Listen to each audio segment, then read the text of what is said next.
guys, welcome back to Bear Hobbies. We have got some exciting updates for you today. Some awesome developments in Batam today.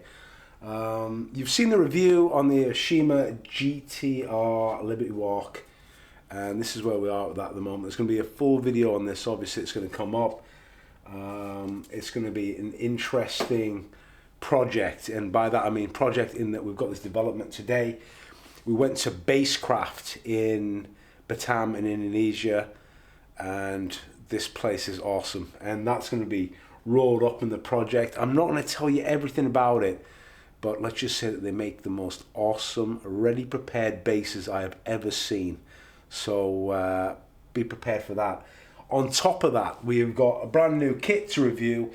It's the Jagdtiger from Takom, and this is their Blitz version, which is a not as detailed a kit or a easier to construct kit, 2-in-1. And on top of that, these unexpected toon tanks that I'll be reviewing as well. These toon tanks are my very first commissions ever, and even more surprisingly so, that commission is from Batam. So quite a lot to look at. Let's get into it. Okay, now let's have a look at this recent release from Takom, our friends at Takom.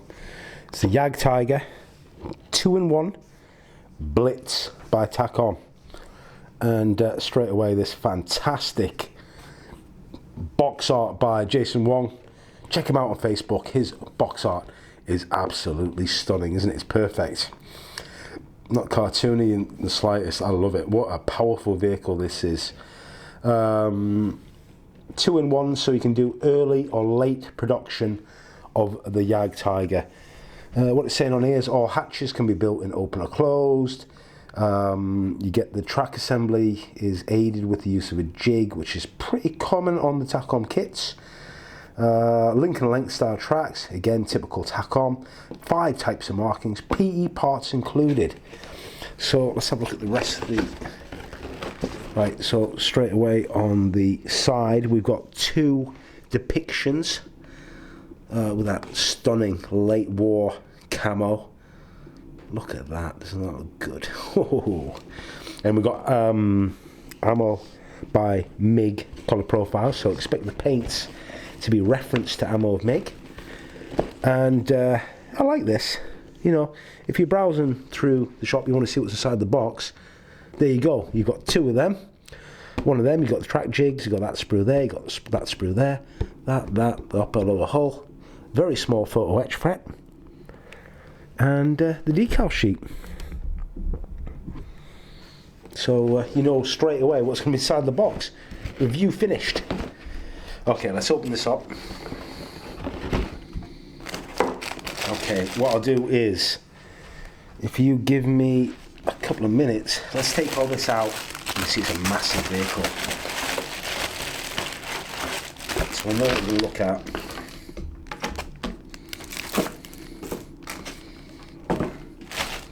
Okay, so let's start looking at the sprues. We'll start off with the duplicate sprues first, which are going to be the link and length tracks, which are one of my favourite styles of tracks. Has got some disadvantages in that it's better off to perfectly assemble them around the running gear, and that means you have to paint the running gear and the tracks at the same time. But my goodness, nice detail as you would expect. No deficiencies on there. Let's check the rear, and usually you see a couple of sink marks on the rear face, but these look good. Guide horns, nicely detailed. Pretty awesome. See, there's not that many parts to it as well. You have to be aware, as you probably see, I think that these tracks you have to assemble yeah, one like so, and then one like so, then one like so. Find out in the instructions. So we've got 2 of them, one for each side obviously. And then we've got the duplicated sprue for the running gear suspension parts as always. I'm showing the reverse. First of all, I'll show you these, the axles, the stub axles. Part of the torsion bar suspension. Look at those hefty cleats on there, the toe shackles. Let's have a look at the detail on here for the road wheels. I believe these may have been all steel without any rubber on, but I'll need to check. I'm not too sure. There's the like hubcaps. I don't know what you call them. I think they're extensions of the axles. And here, I know what these are. These are the hangers for the spare track links. And also, let's have a look at that drive sprocket there. Again, very nice, as you would expect of a kit on this day and age. Yeah, okay. Bring this down here, and let's go through. Oh, I'll just quickly show you this. This is the jigs for assembling the tracks. We can go into that a bit later, but it's best off that we review something like that actually during a build, because you want to see how good it is. There's not really that much to it. Okay, so let's start off with this sprue here, and actually I better show you this one at the same time. Right, okay, why am I showing you both at the same time? Because you've got an early and a late version, and I believe it is this rear deck part. I think they've got a difference there, is that you've got a mounting for a defensive anti-aircraft machine gun. Difference in the fender patterns here, and also in these mantlets, which are slide molded. And then you've got some Pioneer tools, which are really crisp, fine, well detailed. Look the bloody part, don't they? Yeah. There's the jack there as well. No texture on here, it's pretty smooth. Need to do something about that. I'm pretty sure that's a big hunky cast part that should have some texture on it. Next biggish part are these side fenders. Let's turn it around so you can see what it looks like. Okay, I'll see if there's an option to have them without. And then you've got the recovery wires molded in plastic, which is perfectly acceptable to me, especially when you look at this one. See the smaller one there, the one that's just here. This one is really bloody good. It's really nice. So you don't need to replace it. There's the MG42 there, check that out. Molded as one. No, the barrel is not hollowed out, so you need a pin vise to address that. These are the armoured protection for the exhaust outlets, and they've got a lovely chunky texture on them. Nice. More Pioneer tools.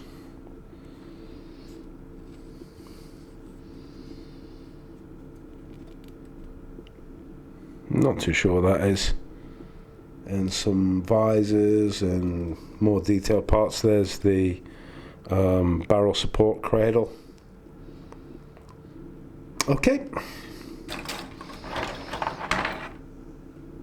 Another big old sprue, big old vehicle, huge thing. Again, we've got this nice texture on here. There's the trunnions to support the barrel, the gun support cradle. That's the rear part of the upper God, what do you call it? It's not a turret, is it? It's called something else. Casemate, that's what it's called. That's the rear of the casemate with, again, this texture. Note here the interlocked armour keyed together, so you've got all that detail in there with all the welds and stuff. This is the rear bulkhead of the lower hull.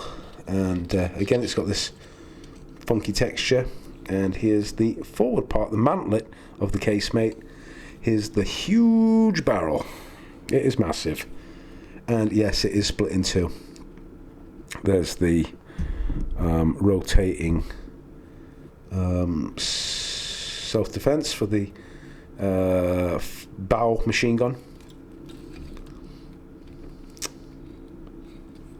Yeah, okay. I didn't expect a one-piece barrel, basically, especially not at this price range either.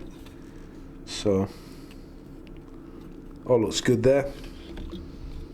The hatches as well have some texture on them. The gun is perfectly smooth. Looks good. And then, okay, final sprue is this one. And it's full of smaller details like the periscopes, optics. Optics, of course, are not clear. There's not one clear, transparent part in this. Everything is solid plastic. The exhausts are molded in one piece and it's got that detail there with the like block. They've got like a wire that was to stop an assault by infantry that would place grenades down the back of that exhaust outlet. So they put welded in a bit of rod or wire to stop them doing that. Here's the drive sprockets. Loads and loads of little pieces of detail. So that none of the detail's been compromised. Basically, it's a huge vehicle. And then finally, here it is, the big Muha. Whoa. Right, okay, this has got texture on it. It's very, very subtle. It's to depict ruled homogeneous armour, like big pieces of plate. And it's got the interlocking detail there. You can see how thick that armour was. Can you believe that? That is massive, isn't it? Anybody who's been to Bovington or elsewhere in the world where you can see these things, they are a sight to behold. Could you imagine if they actually got one of these running again? Wow, that would be something else. And you see this is pretty nice here. The rear engine deck, moulded as one. Obviously I've got this, this is dry fitted, obviously. And you can see the fit is pretty splendid. Yep. It's not like warping, it's not bowed out or anything like that. Looks all good. Everything's tight. Lower hull, pretty solid piece of plastic that. And all your suspension needs to be mounted on there. They've included those lugs for the tow hooks on both sides. It looks good. Takom Blitz. Okay, there's very few parts to look at now. We're going to have a look at the photo etch and the instructions. Now we'll start off with this errata that's just included there. All it's doing is just telling you to nick one, like scrape off one bolt from part B36. Don't know why. Maybe find out in the instructions or when we build it. This is the photo etch fret. Very simple. Nothing to it. The right amount of detail, in my opinion. It's got those lovely wired parts. There's a couple of other little brackets there as well on there. Looks good. Nothing to comment about on there. And then finally you've got this piece of very fine and flexible brass wire. I wonder where that comes into play. Let's find out. Let's flick through the instructions. Okay, so the first part is a history of the vehicle. Tells you about what it is. You can read all that in your own time. I might post it in the description. And then we have, okay, the paint callouts here. It tells you what paints are required. And everything's by Mig Jimenez, but there is a description. So it says satin black, it says new wood, it says light wood, it says green, brown, whatever. So don't worry about that. There's the parts tree layout, so you can check that you've got everything that you should have. Then we're straight in the instructions, and okay, all straightforward, basically usual sort of thing. And then here is where they are showing you to use the track jig for the very first time. And the first time you use it is to line up these axles to make sure they're all straight. So bear that in mind. Then we construct the road wheels, and here's the jig for constructing the track. And I was right, yeah, so yeah, you'd add in intermediate parts in between the links. What's interesting there is it should say left and right, but you can work it out. That is left and that's right. Of course it is, because that's where the drive sprocket is. Okay, so that was a bit of a wasted comment on you guys. Do that. Step 10, you add in the rear plate. Okay, that's it. See, everything's really pretty straightforward. Now, here is our first option. We've got 12.1, 12.2. I'm gathering 12.1 is early and 12.2 is late. So choose your option, and there as well, 11.1, 11.2. So you've got your two options. Does it tell you that at the start? Let's just check that. Don't want to mislead you guys. Well, it must tell you later on. Interesting. Yeah, okay. Let's just be clear about this, okay? 12.1, 12.2. So you've got two options. And I gather it must be early and late, but... And then as we go again, get 13.1, 13.2. So you get early and late. So this is where you're seeing the differences in the parts. Not too many, but let's see what's different.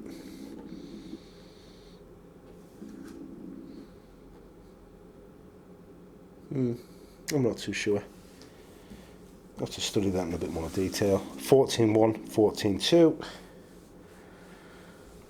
And here's a difference. Here you get like different parts. That sprue, actually that must be that's the key one. The key sprue is the one that has the optional parts. And note here as well, you've got more spare tracks held on the, what I'm assuming is the later version. And again, 19.1, 19.2, so options all the way through. Got a few spares left over. And I assume, yeah, I'm pretty sure this version here with the AA gun was the... Actually, both of them have got AA gun mounts. But I think they altered the position, and they do. There it's sort of in the middle of those two domes. And here it's in a different position. I wonder why. Probably have to read about it somewhere.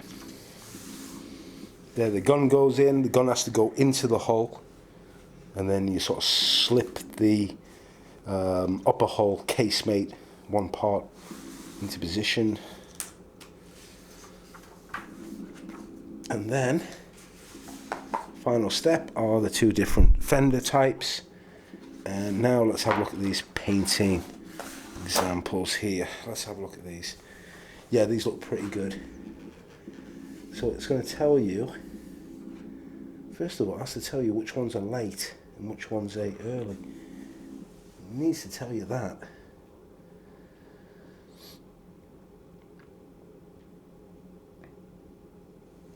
All the paints are called out here. They also have some references to various weathering products as well.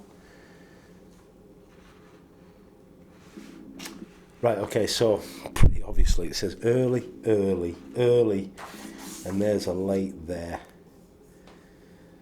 And I like this. These are historically researched, so it's actually got Second Schwer, Jager, Panzer, Abteilung 512, Bad Dreiberg, Germany, April 1945. So all of them are referenced vehicles.